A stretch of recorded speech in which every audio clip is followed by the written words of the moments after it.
What is going on, my peoples? Frag Savage back again with a brand new Division 2 video. In today's video, we're going to be going over a unlimited and fast and efficient seasonal XP farm. Obviously, the seasonal event has just started, so I thought you guys might want to see one of the best methods that I've been using to gain that seasonal XP and those caches as quick as possible. Obviously, through the caches, you are able to get some of the most sought after exotic weapons with a really high drop rate of 10%. Which is better than normal 1%, 0.1234, and so on. First things first, the build we are using is the Chameleon build. Some of you may have seen from a previous video. I was using this build in one of the videos I posted on Twitter and onto socials with some insane AoE damage. The area of effect on this build is absolutely insane, especially with the Bloody Valentine event. It does also work about the Bloody Valentine event. I'll put a clip in right now of it without the event on, so you can also see it does work as well.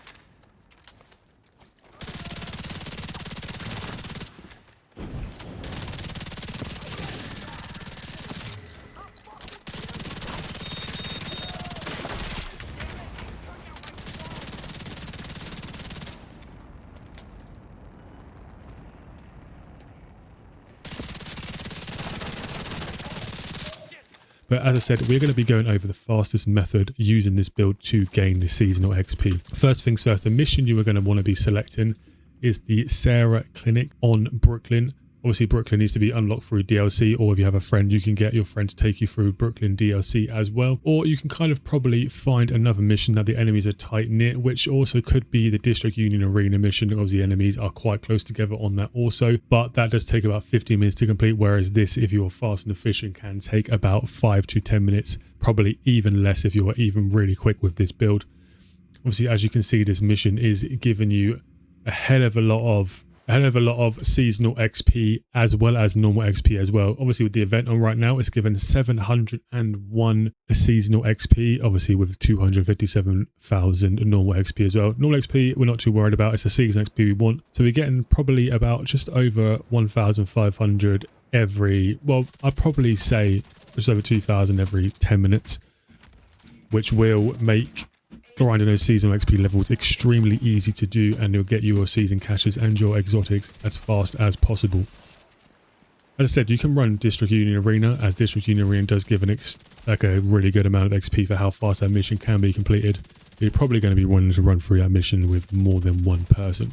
So getting into the build itself, we're going to be using the Striker gear set, as most of the high DPS and high damage builds are going to be using these days, with a Chameleon. As usual, obviously you guys know that I did the Chameleon video not too long ago with Memento. The star of the show is going to be the Turmoil knee pads. As usual, I've used the Turmoil knee pads a lot as well. So the Turmoil is going to be getting obviously that AoE damage to spread to other enemies as well. It's going to be double damage to anyone you're shooting, and also double damage to any enemy that's going to be affected by a status effect from the event. So going into Chameleon, it's just a normal Chameleon. I have assault rifle damage, health damage, and damage to targets out of cover. It's just basically the same as any other Chameleon. That's the best rolls you're going to want. As well, the talent, the adapted instinct, which is going to give 20% critical hit chance and 50% critical hit damage after you've hit 30 headshots for 45 seconds. Also 90% weapon damage for 45 seconds after hitting 65 body shot, and then leg shots are reload speed as well. So obviously on this mission, your reload speed is going to be getting extremely high because they do have shields as enemies, so those enemies are going to need to be shot in the legs to get that buff on that as well. With that, we're using the rock and roll shotgun. We don't really use it too much, but you can gain stacks of it from the start, and it probably will take out the enemies quite easily. Obviously, between levels of the mission, you're going to be stopping anyway, so your stacks are going to deplete, so I don't see much point in using that myself. But on the rock and roll shotgun, we are rocking the shotgun damage to armor, and damage to target out of cover. Then with that, quick step pistol, normal quick step pistol, I've got the glitch version, which has 0 on both, but does extremely high damage for some reason. With the talent sport mode, 20% movement speed. This bonus does not stack with movement speed bonuses. And then, as I said, we are rocking the 4-piece striker. We have the striker's mask, the striker's harness, the striker's holster, and the striker's backpack. Obviously the backpack is going to be giving us the extra gamble from 0.65 to 0.90, and then we're going to be going and increasing the stacks from 100 to 200 with the striker's harness as well with the chest piece. Obviously both have the striker's gamble with the weapon damage 0.65%, stacking up to 100 times, and obviously losing those stacks as well at the same time. 0.50, 2 stacks lost per second between 50 and 100. And then like I said, I've got the mask and the holster also. All of them are rolled to a weapon damage with crit chance and crit damage on most of them. Crit chance and crit damage. Most of my mods are going to be crit damage, while crit chance is going to be on the actual item itself. I'm rocking 60% crit chance and 88.6% crit damage on as a whole. And obviously with this we are also rocking the Overdog's gloves, which give us that 15% weapon damage, 6% crit chance and 12% crit damage. But this also has the weakest link talent, amplifies weapon damage by 30% to the lowest ranked enemies currently in combat. So that basically means that you're going to be wanting to hit in your red enemies first, your purple enemies, and then your yellow enemies.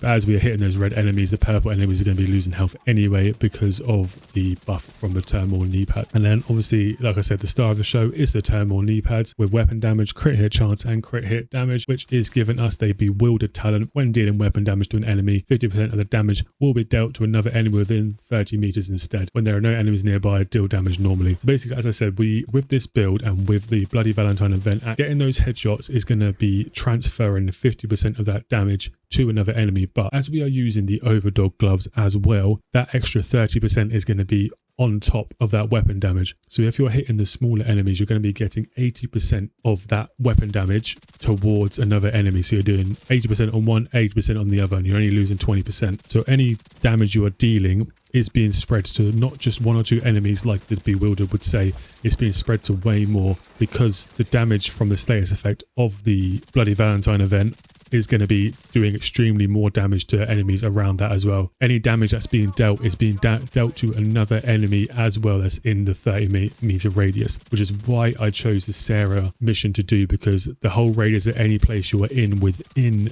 the actual mission the enemies are coming from is within that 30-meter radius. As I said, you can probably change a few bits around on this. It depends on your efficiency in the mission, and it also depends on how well you are with hitting the right points of the enemy at the right time. Hoping this video helps you out with the seasonal caches. Obviously everyone's trying to get the Eagle Bearer and like the Regulus at the moment, so everyone is trying to get the season caches as quick as possible, which is why I thought I'd bring out this video just in time for the double XP event that is on right now. But let me know in the comment section below if you have changed the build up anymore to the Catalyst or the Vial Mask, or if you just kept it as the Overdogs, and let me know how you get on. As usual, give this video a like, as it does help out the channel extremely well. And if you're not subscribed, make sure you hit that subscribe button. I'm seeing quite a bit of growth on the channel recently with the videos, which I appreciate quite a lot. But until next time, this is Frag Savage. I'm out. Peace.